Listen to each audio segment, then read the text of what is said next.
Hello everyone, welcome back to our YouTube channel study sure. तो students, आज का हमारा टॉपिक है why mitochondria has a double membrane. Students, इतना interesting topic है और बहुत ही इजी क्वेश्चन है।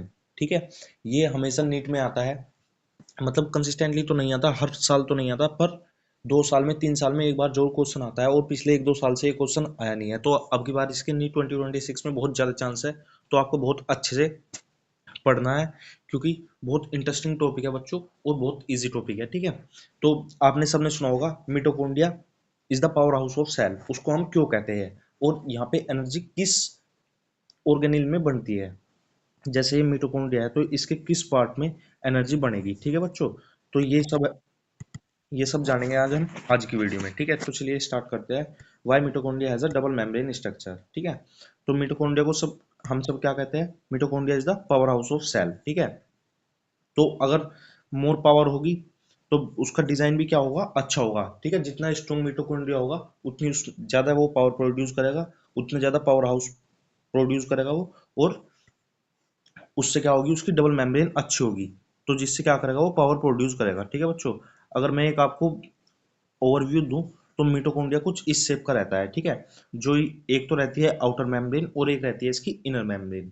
ठीक है, जो आउटर मेम्ब्रेन है वो कैसी रहती है बच्चों, बहुत स्मूथ रहती है। बट जो इनर मेम्ब्रेन है उसमें क्या मिलते हैं हमको, क्रिस्टे मिलते हैं और फोल्डिंग्स मिलती है। ठीक है, जैसे ये फोल्डिंग है बच्चों, तो इसी को ही क्या कहते हैं हम, क्रिस्टे कहते हैं। ठीक है, क्यों, क्योंकि आप देख सकते हैं जो ये हमारी आउटर मेम्ब्रेन है इसकी लेंथ ये है, बट जो इनर मेम्ब्रेन है उसमें क्या है बच्चों, फोल्डिंग्स है। क्योंकि जो आउटर मेम्ब्रेन से बड़ी है कौन सी, इनर मेम्ब्रेन। ठीक है, तो उसको लार्ज सरफेस एरिया चाहिए, बट एरिया कैसा है, कम है, तो इसलिए उसमें क्या बन जाती है, फोल्डिंग्स बन जाती है। ठीक है, और इन्हीं फोल्डिंग्स को क्या कहलाया जाता है, क्रिस्टे। ठीक है, अब हम अगर इनके पीछे की कहानी देखें, वाइट डबल मेम्ब्रेन। ठीक है, long ago mitochondria was free living bacteria. ठीक है, बिलियंस ईयर एगो जो मिटोकॉन्ड्रिया था वो क्या था, एक फ्री लिविंग बैक्टीरिया था।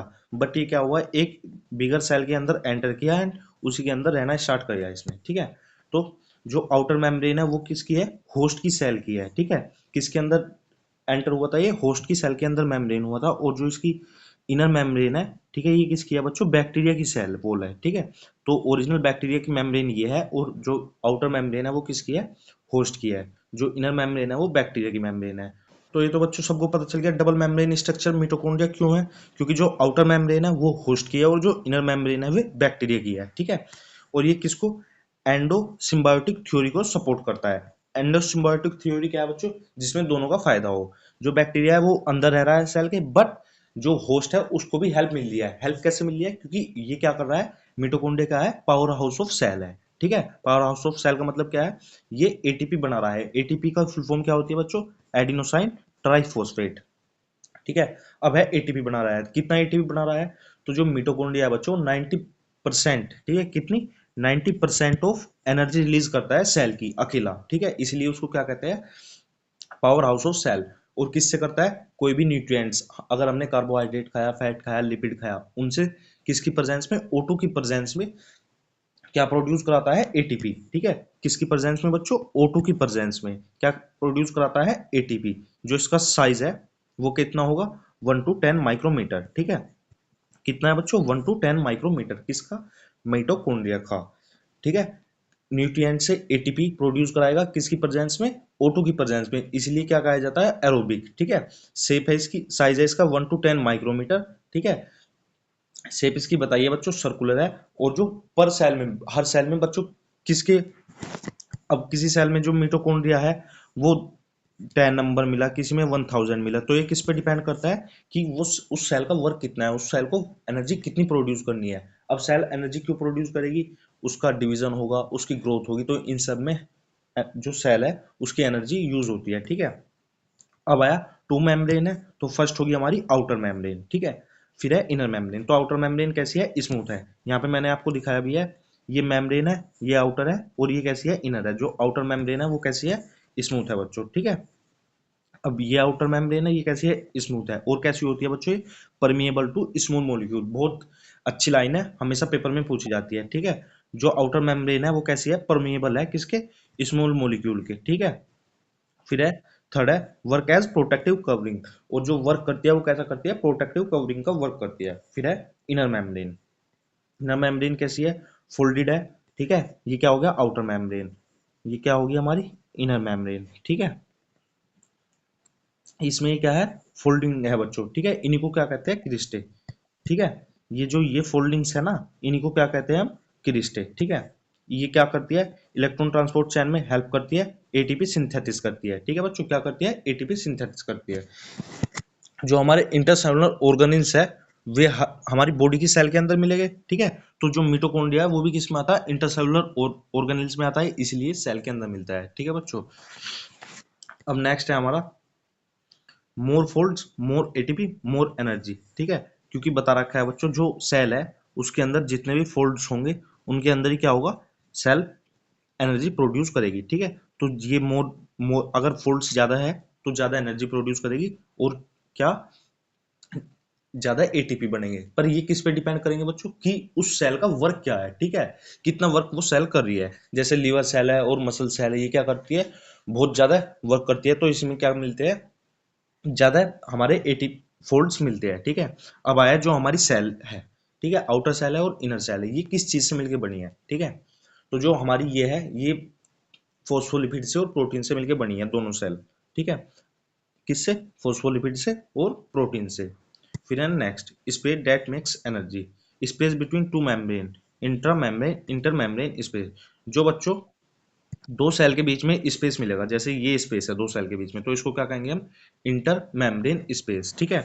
ये कैसा होता है, और इसका दूसरा भी नेम है बच्चों, उसके कहते हैं पेरीमिटोकॉन्ड्रियल स्पेस, ठीक है। इंटर मेम्ब्रेन स्पेस और पेरीमिटोकॉन्ड्रियल स्पेस, ठीक है। जो कि जिसका कंपोजिशन सिमिलर होता है किसके, साइटोजोल, या जो अंदर साइटोप्लाज्म होता है उसके जैसा बिल्कुल सिमिलर होता है, ठीक है बच्चों। फिर है फंक्शन है इसके, store H plus ion, help create proton gradient. Proton gradient क्या होता है बच्चों, जो कि प्रोटीन से मिलकर बनते हैं, ठीक है। एसेंशियल फॉर ऑक्सीडेटिव फोस्फोराइलेशन, ये बच्चों बहुत इंपॉर्टेंट वर्क है, नीट में आया है, ठीक है। कौन, जो इंटर मेम्ब्रेन स्पेस है वो किस में हेल्प करता है, एसेंशियल है ऑक्सीडेटिव फोस्फोराइलेशन के, किसमें, ऑक्सीडेटिव फोस्फोराइलेशन में। फिर है नेक्स्ट है स्टूडेंट्स, फाइनल पावर फॉर्मूला, ठीक है। डबल मेम्ब्रेन में क्या है, प्रोटोन ग्रेडियंट है जिससे एटीपी सिंथेसिस होता है, ठीक है। अब जो नेक्स्ट है इसके ऑर्गेनिल्स है, outer membrane, inner membrane, intermembrane. Intermembrane हमने डिस्कस किया है अभी यहाँ पे, ठीक है। स्टोर करता है H प्लस आयन, हेल्प और क्रिएट करता है किसको, प्रोटोन ग्रेडियंट्स को, जो कि प्रोटीन से मिलकर बने हैं, और एसेंशियल है किसमें, ऑक्सीडेटिव फोस्फोराइलेशन में। अब जो हमारी आउटर मेम्ब्रेन है उसको हम डिटेल में पढ़ेंगे, ठीक है स्टूडेंट्स। तो ये तो एनसीईआरटी की गोल्डन लाइन है, जो कि एनसीईआरटी में लिखी है, क्या, mitochondria has a double membrane to support and endosymbiotic origin, ठीक है। सपोर्ट करता है और एंडोसिम्बायोटिक ओरिजिन है, and efficient ATP synthesis through compartmentalisation, ठीक है। अब स्टूडेंट्स अगर हम ओवरव्यू देखें, outer membrane, inner membrane, inter membrane space, या फिर पेरीमिटोकॉन्ड्रियल स्पेस, और मैट्रिक्स और क्रिस्टे का, तो इनमें इनका वर्क क्या क्या है, ठीक है। जो आउटर मेम्ब्रेन और इनर मेम्ब्रेन है ये किससे मिलकर बनी है, फोस्फोलिपिड से और प्रोटीन से। जो आउटर मेम्ब्रेन है बच्चों वो क्या है, परमिएबल है किसके, आयंस के और स्मॉल मॉलिक्यूल्स के, बताया मैंने आपको अभी। क्या, जो हमारी आउटर मेम्ब्रेन है वो किससे मिलकर बनी है, फोस्फोलिपिड से और प्रोटीन से, ठीक है। बट परमिएबल है किसके, स्मॉल मॉलिक्यूल्स के और आयंस के, ठीक है। और जो लार्ज मॉलिक्यूल है बच्चों वो किससे ट्रांसपोर्ट होते हैं, इनमें प्रोटीन के चैनल्स होते हैं, ठीक है। आउटर मेम्ब्रेन्स में जो लार्ज मॉलिक्यूल है वो किससे ट्रांसपोर्ट होते हैं, उसमें प्रोटीन्स के चैनल होते हैं जिनको हम पोरिन्स कहते हैं, ठीक है बच्चों। क्या कहते हैं, पोरिन्स। फिर है हमारी next inner membrane. Inner membrane क्या है बच्चों, इनर मेम्ब्रेन को अगर देखें तो रेस्पिरेटरी चेन सिस्टम किसमें, इसमें प्रेजेंट होता है, ठीक है। इलेक्ट्रॉन ट्रांसपोर्ट सिस्टम भी और रेस्पिरेटरी ट्रांसपोर्ट सिस्टम भी इसमें प्रेजेंट होता है, ठीक है। बट ये क्या है, इसका इनर मेम्ब्रेन जो है उसका सरफेस एरिया बड़ा है, तो इसलिए वो किस में मिलती है, हमें फोल्ड्स में मिलती है। 10 बार बता ली बच्चों मैंने बात आपको इसी वीडियो में, ठीक है। जो इनर मेम्ब्रेन है वो आउटर मेम्ब्रेन से बड़ी है, इसलिए वो किसमें मिलती है, फोल्डेड में, फोल्डिंग्स में मिलती है, और इसलिए उसको क्या कहते हैं हम, क्रिस्टे कहते हैं। उन्हीं फोल्डिंग्स को क्या कहते हैं, क्रिस्टे कहते हैं, ठीक है। जिससे उसका सरफेस एरिया तो ज्यादा है बट वो जो सेल का एरिया है वो कम कवर करे, इसलिए वो फोल्डिंग में मिलेगी। सिलेक्टिवली परमिएबल है, कैसी है बच्चों, सिलेक्टिवली परमिएबल है, बट इनहेंस करती है एबिलिटी किसकी, produce to ATP, enhance the ability to produce ATP. फिर थर्ड है हमारा इंट्रा मेम्ब्रेन स्पेस, ठीक है। और क्या है इसका नेम, मिटोकॉन्ड्रियल स्पेस। फंक्शन क्या है बच्चों, स्टोर करता है H plus ion, help create proton gradients और एसेंशियल है किसके, ऑक्सीडेटिव फॉस्फोराइलेशन के। फिर है फाइनल फॉर्मूला क्या है, डबल मेम्ब्रेन है, उसमें क्या है प्रोटोन ग्रेडियंट है और उनसे क्या होता है एटीपी सिंथेसिस होता है, ठीक है बच्चों। और जो मैट्रिक्स होता है उसमें क्या होते हैं एटीपी प्रोड्यूस होते हैं, जो मेन मैट्रिक्स होता है बच्चों, ये आपको बात ध्यान रखनी है क्या, जो मेन मैट्रिक्स होता है उसमें एटीपी प्रोड्यूस होता है और मेटाबॉलिक रिएक्शन उसी में चलती है, ठीक है। ये गोल्डन लाइन मैंने आपको बता दी है। अब जो मेमोरी ट्रिक है, ठीक है, बैक्टीरिया है उसमें फोल्ड्स है, एटीपी प्रोड्यूस करेगा, तो वो कौन हुआ हमारा, डबल मेम्ब्रेन मिटोकॉन्ड्रिया हुआ। एनसीईआरटी बच्चों कीवर्ड्स है जो कि बहुत इंपॉर्टेंट है, आपको अच्छे से पढ़ने हैं, ठीक है। मिटोकॉन्ड्रिया क्या है, डबल मेम्ब्रेन बाउंड ऑर्गेनील्स है। फोल्ड्स को क्या कहेंगे हम, क्रिस्टे कहेंगे, किनको, फोल्ड्स को। इंटर मेम्ब्रेन स्पेस मिलेगा, ऑक्सीडेटिव फॉस्फोराइलेशन होगा, क्या है ये, फंक्शन है किसका, मिटोकॉन्ड्रिया का, ठीक है। एंडोसिम्बायोटिक थ्योरी, ठीक है, इससे रिलेट करता है मिटोकॉन्ड्रिया। अब बच्चों जो मिटोकॉन्ड्रिया के पीवाईक्यूज है जो कि नीट में आए हुए हैं, ठीक है। तो ये कब आया है पीवाईक्यू, नीट 2013 में। Why are mitochondria called the power house of cell, ठीक है। मिटोकॉन्ड्रिया को पावर हाउस ऑफ सेल क्यों कहते हैं बच्चों, बिना ऑप्शन देखे ही आपको आंसर बता देना चाहिए, इतने अच्छे से मैंने इस लेक्चर में बताया है। तो ऑप्शन है, they store ATP, they release energy, they synthesis ATP by oxidative phosphorylation, they transport energy, ठीक है। तो बच्चों आप इसका आंसर बताइए, मैं एक सेकंड रुक रहा हूँ।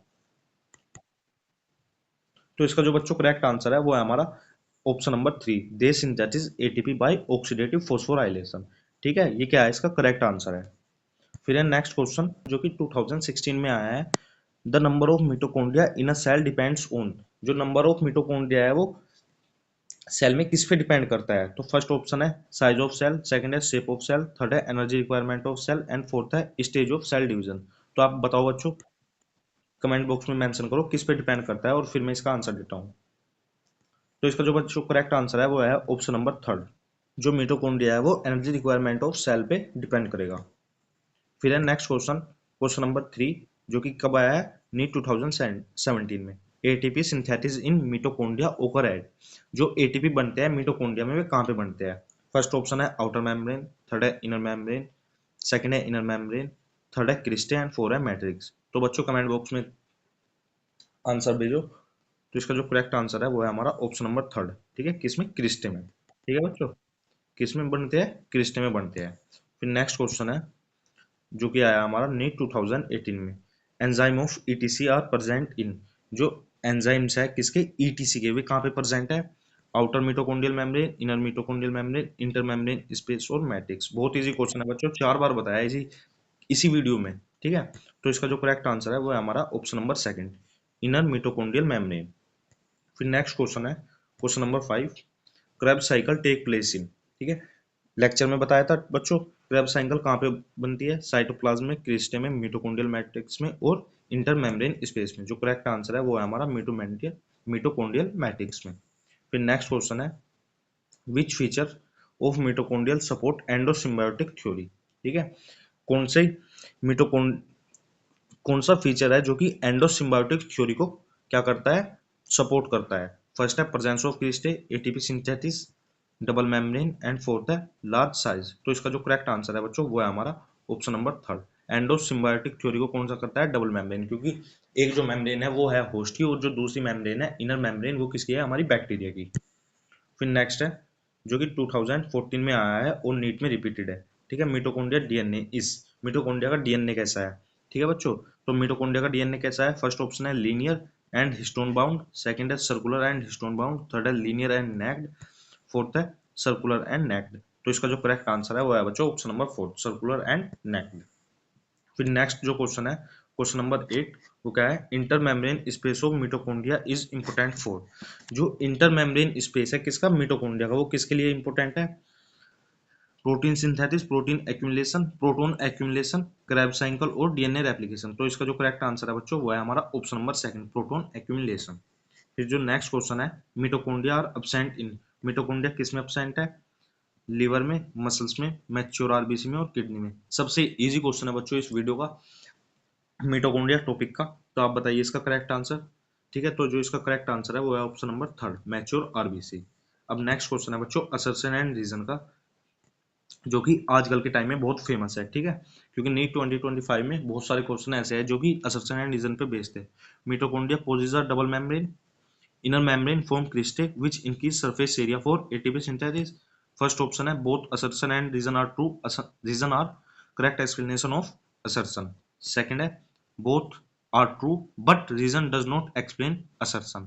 Third है हमारा assertion are true, reason are false, and fourth है assertion are false and reason are true. तो जो इसका करेक्ट आंसर है बच्चों वो है हमारा ऑप्शन नंबर ए, ठीक है, क्योंकि दोनों सही है और जो रीजन है वो करेक्ट एक्सप्लेनेशन कर रहा है किसकी, असर्शन की। तो बच्चों ये थे क्वेश्चन जो कि मिटोकॉन्ड्रिया टॉपिक से नीट में आए हैं। हर क्वेश्चन इसी वीडियो लेक्चर में अगर आप अच्छे से पढ़ोगे तो आपने हर क्वेश्चन का आंसर दिया है। इतनी अच्छी वीडियो बनी है बच्चों। आप चैनल को सब्सक्राइब करिए, वीडियो को लाइक कीजिए और शेयर कीजिए। Thank you student.